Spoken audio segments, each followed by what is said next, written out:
Hi, I'm Christina Heidick with PTO Answers, and today I'm going to share with you a few ways that you can get teachers involved with PTO and feel like they are supporting your PTO without it being too overwhelming for the teachers.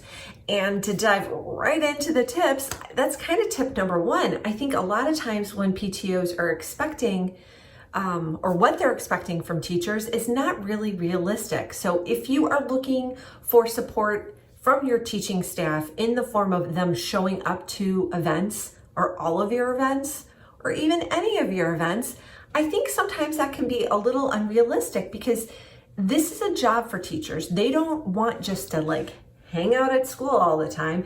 They have families of their own. A lot of them have children of their own and they're involved in PTAs in their own PTAs or PTOs in their own children's schools.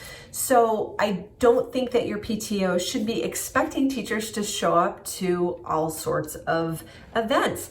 Instead, I think it's much more wise to harness the power of the teachers and that is of their ability to communicate directly with parents and students about events that are coming up that are sponsored by the PTO.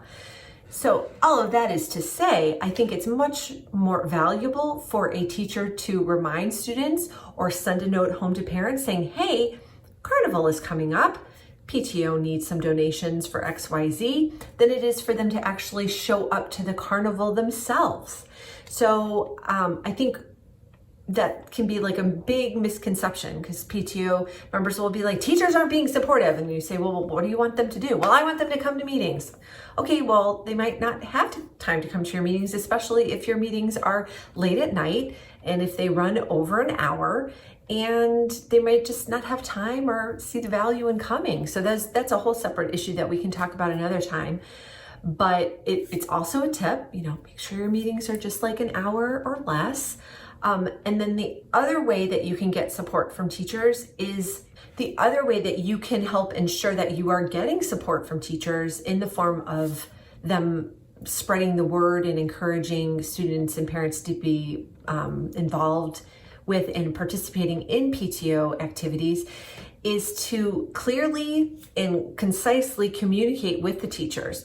They're busy. Teachers are super busy and they are sorting through a lot of information a lot of time, and their inboxes are really full. So if you have a message that needs to get out, you need to make it plain on its face what you want the teachers to do, make it something they are able to do, and even supply the suggested wording so that they can maybe even just cut and paste it out of your email right into their message that goes out to the families and students. So you just want to make it super clear.